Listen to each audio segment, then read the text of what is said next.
अर्थशास्त्र विषय Hindi chapter number 5 Hind देश के निवासी।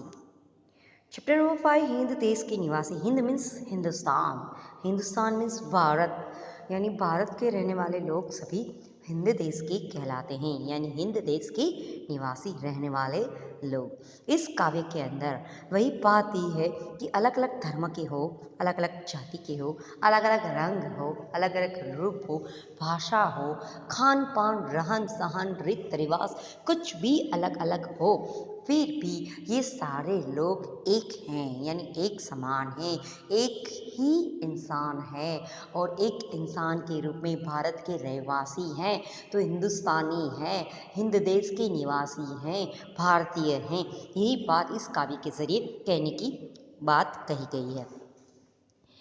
विविधता में एकता हमारे देश की विशेषता है, यानी हमारे देश में खान पान, रहन सहन सब कुछ राज्य के अनुसार, प्रदेश के अनुसार, विस्तार के अनुसार, ऋतु के अनुसार अलग अलग है। भाषा भी अलग है, खान पान भी अलग है, रहनी कहनी भी अलग है, रीत रिवाज भी अलग है और उसकी जो जीने की तरीका है वो भी अलग है, फिर भी वो हिंदुस्तानी है, हिंद देश का निवासी है। यही तो खासियत हमारे देश की है। फिर भी सभी लोग एक साथ एक ही देश के अंदर रहते हैं।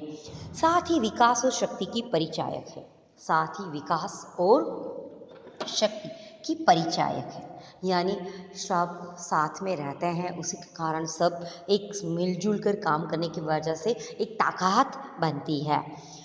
मानवीय एवं प्राकृतिक विविधता होने पर भी उसमें अभिन्न मानवीय एवं प्राकृतिक विविधताएं होने पर भी उसमें अभिन्न एक सूत्रता है, यानी मानवीय और प्राकृतिक, यानी मनुष्य के रूप में उसके गुण अलग है, प्राकृतिक यानी कुदरती रूप से नेचुरल तरीके से भी प्राकृतिक प्रदेश अलग अलग है, उसकी ज़मीन अलग है, हवा अलग है, पानी अलग है, रहनावा अलग है, यानी पेड़ पौधे सब कुछ अलग होते हुए भी, विभिन्नता होते हुए भी उसमें अभिन्न एक सूत्रता है, यानी कभी न देखी जाए ऐसे जुड़ सब चीज़ें एक दूसरे के साथ जुड़ी हो ऐसा नजर आता है।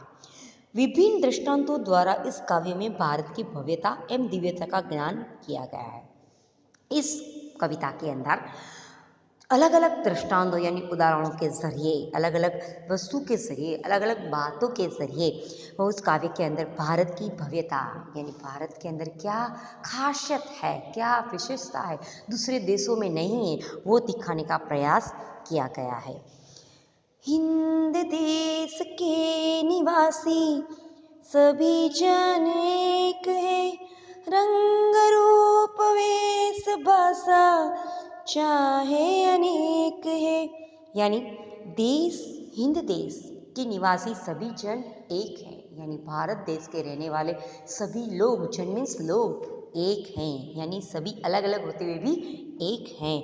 उसका रंग अलग है, यानी कोई काला है, कोई गोरा है, कोई गेहूं रंग का है, रूप उसका दिखावा भी अलग है, शारीरिक ताकत भी अलग है, कोई मोटा तगड़ा है, कोई लंबा है, कोई छोटा है, पहाड़ी इलाके रहने वाला का ताकतवर होता है। तो इस तरह रंग रूप अलग अलग होते हुए भी वेश भाषा चाहे उसकी अनेक है, यानी अलग अलग भाषा है, हली उसकी अपनी अपनी बोलियां हैं, हर एक प्रदेश की, हर एक राज्य की, हर एक विस्तार की अलग अलग क्षेत्र के मुताबिक उसकी भाषाएं हैं, उसका पहनावा, उसके कपड़े भी अलग अलग है, रंग बिरंगे कपड़े पहनते, त्योहार के मुताबिक अलग अलग कपड़े पहनते हैं।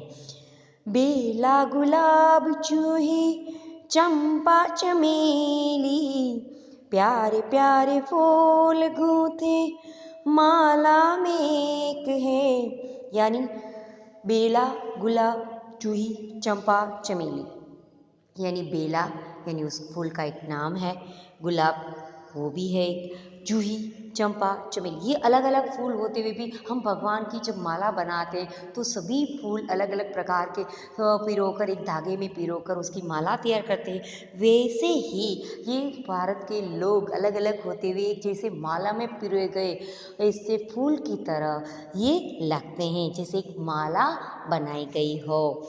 कोयल की कूक न्यारी, पपीहे की टेर प्यारी, गा रही तराना बुलबुल, राग मगर एक है, यानी कोयल की कुक प्यारी। कोयल जो बोलती है हर एक प्रदेश के अंदर सीजन के मुताबिक, ऋतु के मुताबिक कोयल बोलती है और उसकी कुक सबको प्यारी लगती है। पूरे भारत के अंदर कोयल की कुक सबको अच्छी लगती है। पपीहे की टेर प्यारी। पपीहा यानी जो मानसून में यानी बारिश के मौसम में वो पपीहा अपनी आवाज़ में बोलता है और वो बारिश में कहा जाता है कि जब नक्षत्र होता है, पुष्य नक्षत्र होता है, तब बारिश की एक बूंद वो अपनी चोंच में भरता है, यानी साल भर वो पानी नहीं पीता। यानी जब नक्षत्र पुष्य नक्षत्र होता है और बारिश का मौसम होता है, बारिश होती है, तभी वो पानी पीता है। यानी उसकी टेर भी, उसकी आवाज़ भी बहुत प्यारी लगती है। गा रही तराना बुलबुल, यानी बुलबुल भी अपनी मस्ती में बड़ी आज़ादी के साथ, मनमौजी के साथ अपनी जीने की जिंदगी जी रही है वो, यानी खुशियाँ भरी सभी पशु पक्षी प्राणी जो भी है हिंद देश के अंदर अपनी अपनी अपनी धुन में, अपनी अपनी मर्जी के मुताबिक स्वतंत्रता से, आज़ादी के साथ अपनी जिंदगी जीते हैं। गंगा यमुना ब्रह्मपुत्र कृष्ण कावेरी, जाके मिल गए सागर में सब एक है। यानी अलग अलग नदियाँ हैं, जैसे गंगा है, यमुना है, ब्रह्मपुत्र है, कृष्णा है, कावेरी है।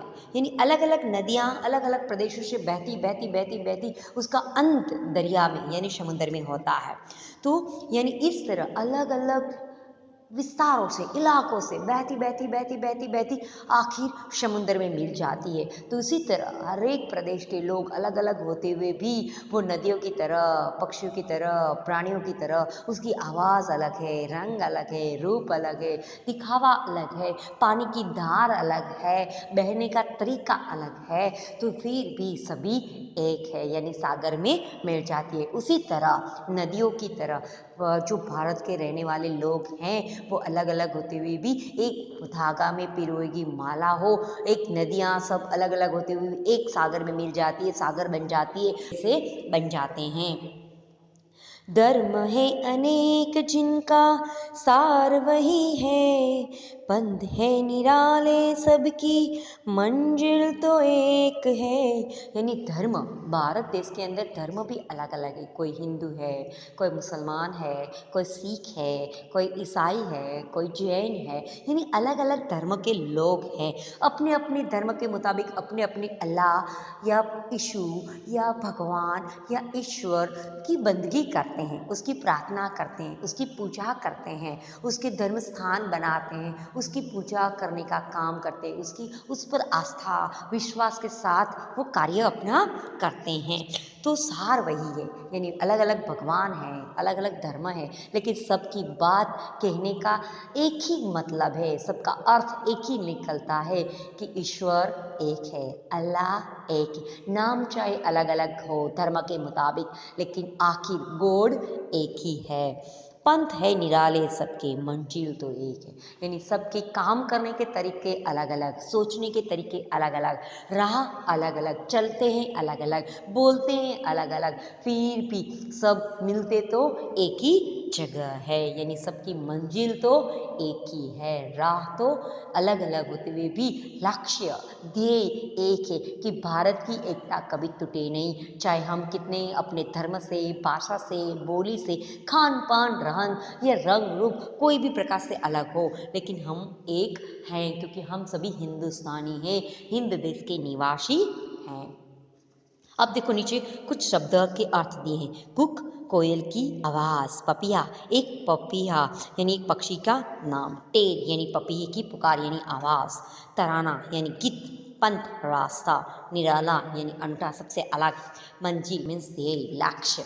तो इस तरह आपको ये कविता लर्न करनी है, ध्यान से समझनी है और फिर ये उसके क्वेश्चन आंसर आपको मिल जाएंगे, राइट।